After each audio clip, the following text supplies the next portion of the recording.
Today we are just going to discuss about periodic classification of elements. Okay, so this video is for 9th and 10th standard students who are learning the chapter this year, and 10th standard children have already learned it in 9th standard, and therefore it is a revision for the now. Okay, so before getting into the concept of periodic classification, we should understand why there is the need for classification of elements. Okay, so classification அப்படின்னு சொன்னாலே we should understand the meaning on its own. இப்போ classify அப்படின்னா என்ன அர்த்தம்? வகைப்படுத்துதல் அப்படின்னு சொல்கிறோம். Okay, இப்போ if you are putting them in groups, classify பண்ணி ஒரு groups போடணும் அப்படின்னு சொன்னோம்னா we are doing it based on some property இல்லையா? இப்போ இந்த மேக்ஸில் செட் லாங்குவேஜ் கூட நம்ம படிச்சிருப்போம். அதில் என்ன படிச்சிருப்போம்? a group of tall boys அப்படின்னா what is the quality there? Tall is a quality. இந்த உயரமாக இருக்கிற பசங்கள்லாம் பிடிச்சி ஒரு குரூப்பாக போடுறோம் அப்படி தானே அர்த்தம் அதுக்கு. ஸோ அதேமாரி ஏதோ ஒரு ப்ராப்பர்ட்டியை வச்சு தான் கிளாஸிஃபை பண்ண முடியும் அப்படின்றது நம்மளுக்கு தெளிவாக புரியுது. If you are putting them in a group, there should be a common property that exist in all the members of the group. அப்படி தானே அர்த்தம்? Okay, fine. So elements were also classified based on some properties. Okay, we had a method of classifying them. எதனால classify பண்ணோம், எதுக்காக classify பண்ணோம் அப்படின்னு சொன்னோம்னா to make the study of chemistry ஈஸியாக. நம்மளுக்கு ஆரம்ப காலகட்டத்தில் பார்த்தோம்னா a very few metals were discovered. மெட்டல்ஸ்ன்றதை விட எலமெண்ட்ஸ் வேர் டிஸ்கவர்ட் அப்படின்னு சொல்லலாம். A very few of them. அதனால் இப்போ அவங்கள பற்றி படிக்கணுன்னும் போது நம்மளுக்கு ஒரு கிளாசிஃபிகேஷன் தேவைப்படலை. Because very few are there and we were able to learn the properties, chemical properties, physical properties of those elements those days. But as time passed by, what happened? The number of elements that were classified increased in number. படிப்படியா அதிகமாகி கொண்டே போனது. அப்போ என்ன தேவைப்படுச்சு? A method of classification was needed which would make the study of chemistry easier. So when we just talk about classification, there were many scientists who have attempted to classify the elements into groups. Okay, so இதில் வந்து ஒரு timeline அப்படின்னு பார்த்தோம்னா the first type of classification that existed அப்படின்னு பார்த்தோம், it was classified as metals and non-metals. That was the earliest type of classification known. Okay, so very few elements were known by that time. அப்படின்னும் போது அவங்களை எப்படி பிரித்தாங்க? Metals ஆகவும் நான் metals ஆகவும் பிரித்தாங்க. இப்போ நம்ம மெட்டலாய்ட்ஸ் அப்படின்னு ஒரு ப்ராப்பர்ட்டியே படிச்சுட்டு இருக்கிறோம். Okay, group of metals that exhibit both the properties of metals and non மெட்டல்ஸ்னு. அப்போ ஆரம்ப காலத்தில் அப்படி ஒரு எலமெண்ட் இல்லை அப்படின்றது தான் நம்மளுக்கு தெரிய வருது இல்லைங்களா? So the earliest form of classification was done based on metals and non metals. இதற்கு அப்புறமா என்ன ஆச்சு? there was an increase in number of elements and therefore they wanted a classification that would explain chemistry better. அப்படின்ற the first man to classify, okay, based on some properties அப்படின்னு பார்த்தோம்னா what you see on the screen is Johann Wolfgang Dobrinier. Dobrinier. In 1829 he classified elements in groups of threes. Okay, on the screen you are able to see, and we call them a triad. அப்படின்னா groups of three. So இதை எப்படி classify பண்ணுறாரு அப்படின்னா based on some property. Okay, so look at the table that is given there. So this is the first triad and the elements which are present there are lithium, sodium and potassium. இந்த method, அதாவது ஒரு classification அப்படின்னா ஏதாவது ஒரு rule வேணும் இல்லைங்களா? இப்போ இவர் என்ன ரூல் ஃபாலோ பண்ணுறாரு அப்படின்னா atomic mass of the elements are given on the table. பாருங்கள், lithium 7, sodium 23, potassium is 39. So what it says, the arithmetic mean of the first and the third element. You are seeing the calculation here.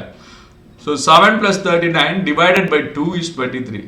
Appa the element in the center had atomic mass, okay, which was the mean of the atomic mass of the two elements found on the either sides. அதாவது லித்தியத்தோட atomic மாஸையும் பொட்டாசியத்தோட atomic மாஸையும் கூட்டி 2ஆல divide பண்ணணும் அப்படின்னா சோடியத்தோட atomic mass வருது இல்லையா. So இது மாதிரி ஒரு groups அவர் arrange பண்ணா these 3 elements will have similarity in properties அப்படின்றது தான் அவருடைய rule.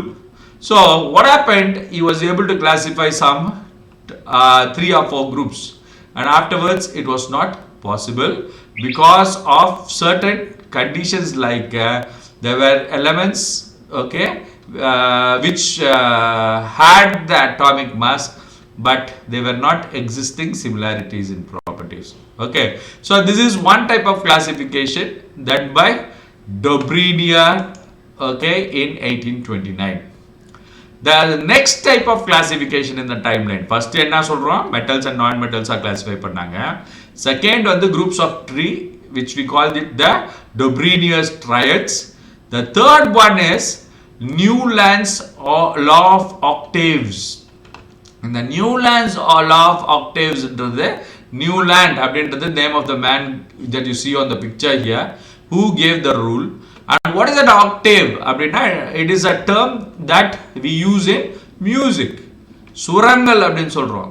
Okay, so you see 7 notes are there. பாருங்க, சா ரி கா மா பா தா நீ. So what happens after that, sa comes again. இல்லையா, சா ரி கா மா பா தா நீ சா திருப்பி ரிப்பீட் பண்ணுவோம் நம்ம. அப்ப எலமெண்ட்ஸ் அந்த ஆர்டர்ல அடுக்கும் பொழுது, okay, hydrogen, lithium, beryllium, boron, carbon, nitrogen, oxygen, and then again fluorine. Okay, so when we are just arranging them, those groups of elements exhibited properties. இப்படி வரும்போது பாருங்க, HF, Cl, lithium, sodium, potassium, beryllium, magnesium, calcium. So these groups of elements inhibited similarity in properties. That was the rule, okay, given by Newland's law of octaves. This is fine. So this is how classification was done in the early stages. Understand? So after this comes the Mendeleev periodic table, okay, given by a man called Mendeleev, which had a difference in the principle. அதோட principle, the principles of Mendeleev periodic tables வந்து, the elements are arranged in the increasing order of the atomic mass. Understand? But even that was a failure, and that led to the modern periodic table. Now we will watch this video, and after this I will try to explain it. Hydrogen, helium, lithium, beryllium, boron, carbon, oxygen, nitrogen, fluorine, neon. Oh, hi friends. Did you know that elements in chemistry are similar to notes in music? So just like on a keyboard or piano, the musical notes keep repeating at regular intervals. So if you look here, we have do, re, mi, fa, sol, la, ti, and again do, re, mi, fa, sol, la, ti, do. If you focus only on the note do, this is our first do. The 8th note is again do, and again here. This is called periodicity. Periodicity means occurring at regular intervals. So as you can see, there's a repeating pattern here. Now what are some other examples of periodicity? A simple example is days of the week. So today is a Friday, and what's it going to be 7 days from now? Friday again. So similarly, the scientists found that when they arranged the elements, they found a periodicity in the properties of the elements. So note that the element itself doesn't repeat. Let's take the example of oxygen. So oxygen won't repeat, but the chemical properties of oxygen will again repeat after a certain number of elements. And that's exactly why we have a periodic table in chemistry. I'm sure you've seen this periodic table picture. But first let's discuss, why do we need a periodic table? And before we dive into the modern periodic table, it's important to understand the history behind this. So in our periodic table journey, we'll look at Dobrynja's triads and Newland's laws of octaves in this video. Mendeleev's periodic table and the modern periodic table will be done in separate videos. Let's start with the question, why do we need a periodic table? Since there are many elements, the goal was to classify or group the elements together. So remember, the periodic table groups elements, not compounds, not mixtures.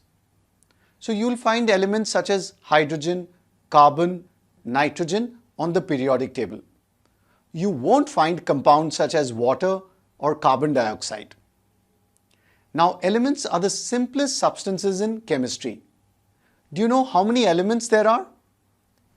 That's right, 118 elements. Now, some books may quote a lower number, such as 115, because probably a few elements are still under research. But if you check up Wikipedia, it says that 118 elements have been identified. So that's a lot of elements to study, right? So it makes sense to group elements having similar properties together. For example, we can divide the elements as metals, non-metals, metalloids, and noble gases. But the problem with this approach is that these categories are too broad. There are too many metals and non-metals. So many scientists were working to group elements having similar properties. But keep in mind, not all the elements had been discovered. They were working with only the elements that had been discovered at that time. Let's go back in history to 1817 and look at one of the initial attempts to classify elements. These are famously known as Doberanier's triads. Johann Wolfgang Doberannier, a German scientist, was the one who discovered them. Triad means a group of three. So let's take a look at the triads made by Doberannier. Here is one of the triads made by Doberannier. It's a group of three elements that have similar properties. For example, the elements lithium, sodium and potassium here are metals. They react with water to form alkalis and hydrogen gas. These three elements have valency 1. One special thing about the Doberanier's triads is that if you write the elements in order of increasing atomic masses like this, then the atomic mass of the second element is approximately equal to the average of the atomic masses of the first and third element. Let's take the average of the atomic mass of the first element lithium and third element potassium. So we'll get 7 plus 39 by 2, which is 46 by 2, and that's equal to 23. And this is the atomic mass of the middle element sodium.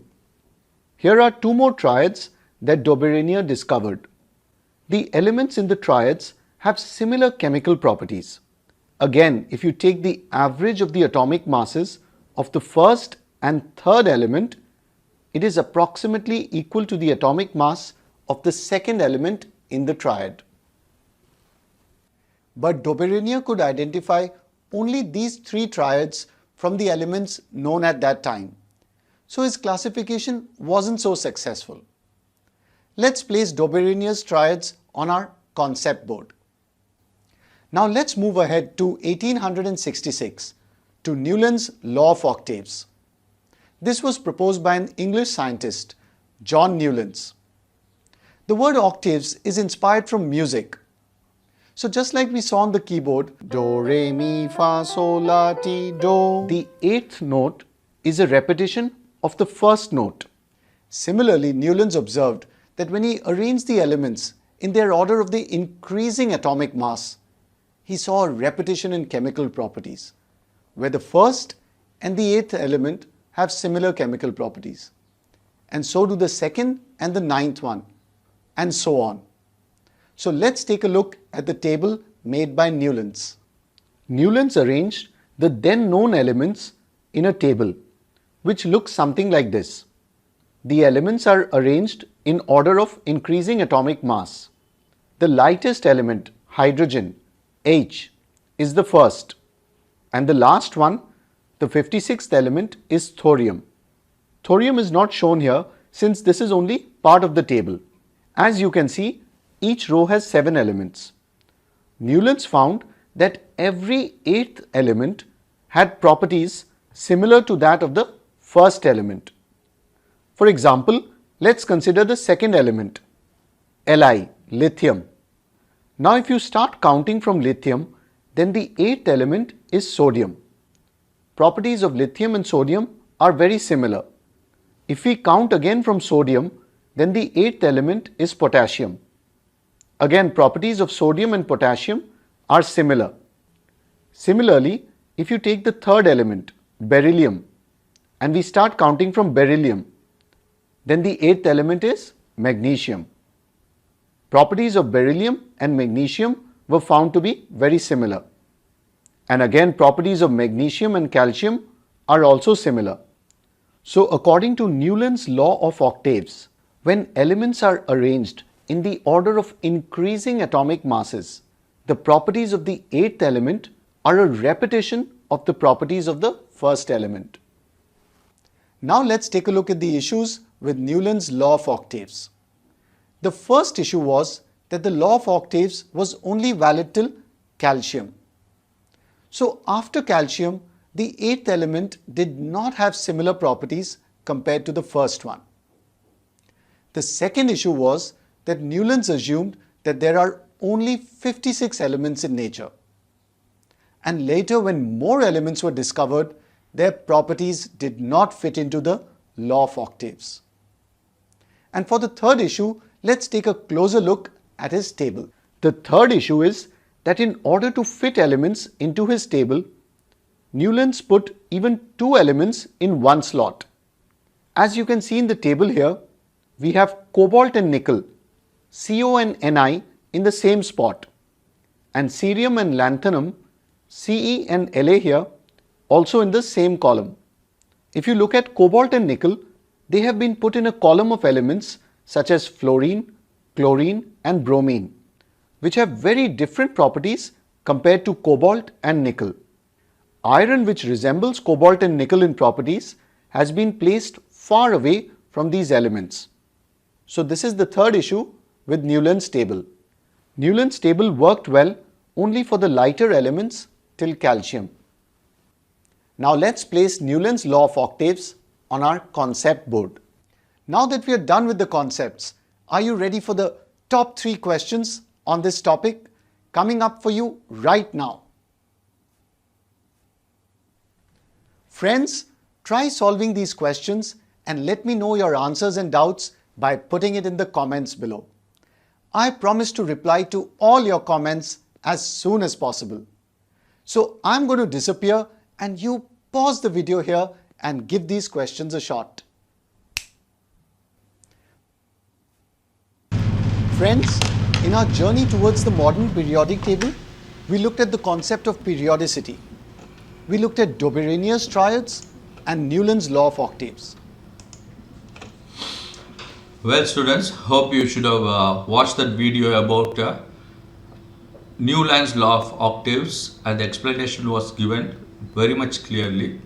And you should understand that such types of classifications that was made in the past was a failure. The reason was when new elements were discovered later, they were not able to be inserted in those places which were already allotted by the scientist.